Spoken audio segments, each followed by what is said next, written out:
But in a series of interviews, LaVar Ball has refused to thank Mr. Trump for his intervention. If I was going to thank somebody, I'd probably thank President Z. That led the president to call Ball today an ungrateful fool and a poor man's Don King without the hair. Well, I sat down with LiAngelo and his father, LaVar, in their brand new Chino Hills home outside of Los Angeles. And LiAngelo opened up about why he is leaving UCLA and for the first time gave the inside story of what really happened in China last month. After LaMelo Ball signed a $13 million deal with Def Jam Records after his breakout song Tweaker, it's pretty clear that LaVar Ball is not just a lucky father, but he's a good one, in that all three of his sons have found success. Two of them, of course, are in the NBA, and Jello is on the cusp of it, but not making the NBA, he found a way through a very difficult past to become a millionaire rapper. Essentially, LaVar Ball beat the system. I'm undefeated, never lost. We first encountered LaMelo Ball with the incident in China with the UCLA basketball team. What's clear is that LaVar Ball understood three principles as a black dad to get his sons to a successful place. The first one will be on illustration here in this interview. We all went out one night, went through the malls, went to the Louis Vuitton store, and people started taking stuff, and then, me just not thinking and being with them, I took something too. But LiAngelo Ball had a feeling the sunglasses he didn't pay for were going to be a costly mistake. And we left thinking we'll just get away. You know how kids think. I didn't realize till I got back to my hotel, I'm like, that was stupid, but by then it was too late, and then sure enough, the next morning the police came and got us. You spent the night in jail? We were in jail for a day and a half or something like that. What was that like? Oh, it was horrible. They take your clothes, you wear like whatever they have for your little jumpsuit or whatever, take your shoestrings, and then you just sit in a cement cell for however long. It's just you and then all the officers, and they don't speak English. LiAngelo was... We all know the story of LiAngelo Ball going to the Louis Vuitton store in China and taking some sunglasses with his teammates without paying for them. The reason why he didn't pay for them, he says that his credit card didn't work, but so be it as it may, he did something that clearly he thought was not very smart, and he had to go to jail for it. But notice what his father does. His father understands something very specific about raising black boys into black men, and he understood the first principle that made him an exceptional father, dare I say, a modern American genius. LiAngelo was one of 3 UCLA freshmen accused of shoplifting. A week later, Chinese authorities dropped the charges and the players returned to the U.S. after President Trump spoke with China's president. I would also like to thank President Trump and the United States government for the help that they provided. But LiAngelo's father, LaVar Ball, has been less polite towards the president. I don't just be saying thank you because somebody said they did something. And if they did it genuinely, do you really need to come up to me and say, boy, you better thank me? The first principle that LaVar Ball illustrated, which makes him a modern-day American genius, was that he understood that there was a desire by many to see his son's career derailed, to see his son fail. And so what did he do as a loving black father? He became the story. He took the heat off of his son and made the story about him. I'll take the heat from my son so that my son can rebuild his career while I become the lightning rod. And a lightning rod is exactly what he became. He inspired a Trump tweet storm, the president calling LaVar Ball an ungrateful fool and suggesting he should have left the players in jail. On the first morning of his Thanksgiving vacation in Florida, President Trump lashed out at LaVar Ball, the father of a UCLA basketball player who was detained in China for shoplifting.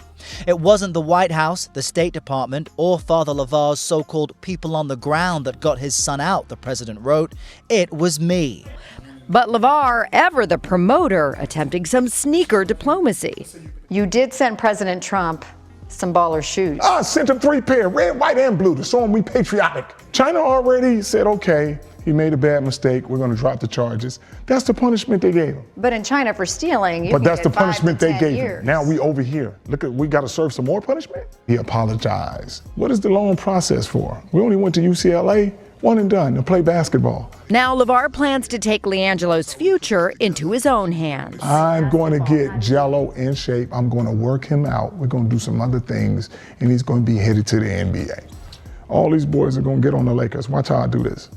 And people are going to look up and they say, wow, how'd they all get on the Lakers? As you can see here, what he did was turn the attention into marketing. The second masterstroke of genius by LaVar Ball.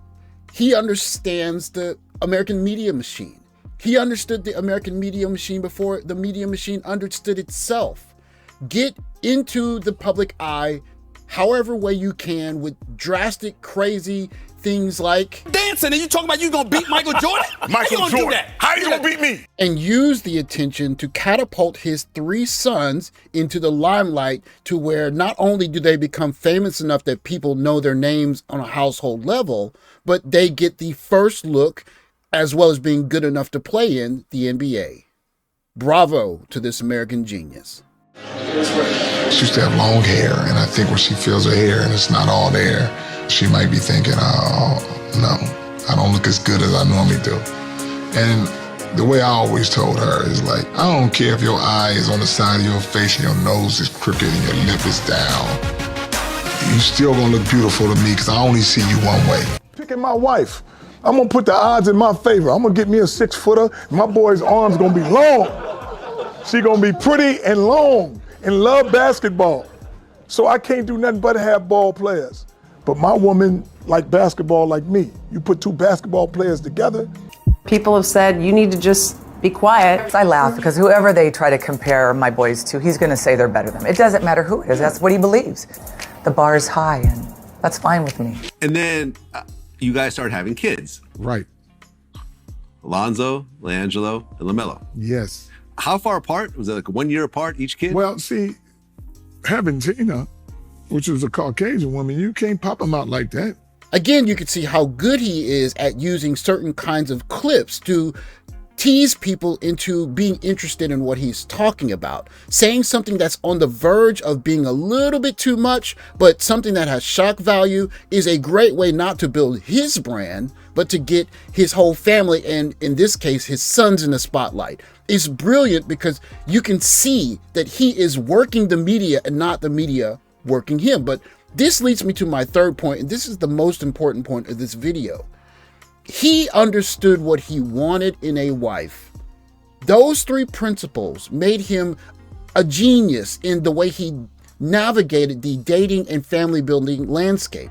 He knew from the beginning he wanted a wife that was going to be athletic, be tall, have boys that were going to be tall enough to play in the NBA, and he moved that way from the very beginning. Again, modern day American genius. I'm undefeated, never lost. I try to have Lonzo and Jello in the same year.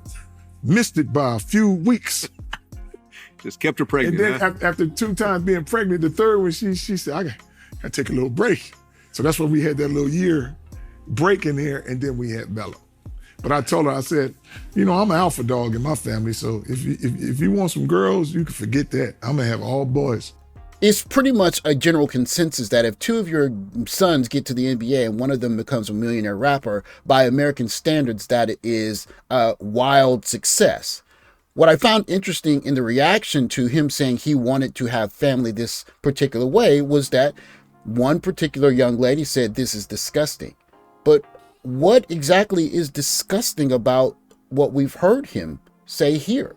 He wanted a woman that was going to have children with him, that she was going to raise them in a way that they could be successful and keep the family together.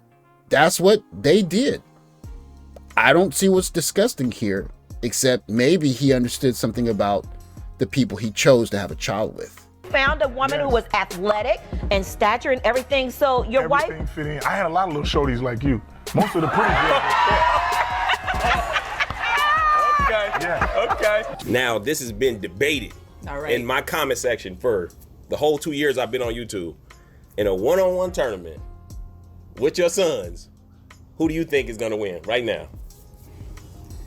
Jello, Melo, Let me okay. anytime we've been hanging out, and when we bring up one, Tina brings up the other two. Yep. That's a package deal. Yep. So I wasn't lying when I told y'all package deal. Nope. And Hear it. That's how it goes. Don't let that happen again. #1 pick right here. Trust me when I tell you. Triple B's finna run loose. Rewind 8 years, and the talk of America was that LaVar Ball was essentially a dunce, that he was taking his kids down a dead-end path, and that he was delirious, that he didn't know what he was doing.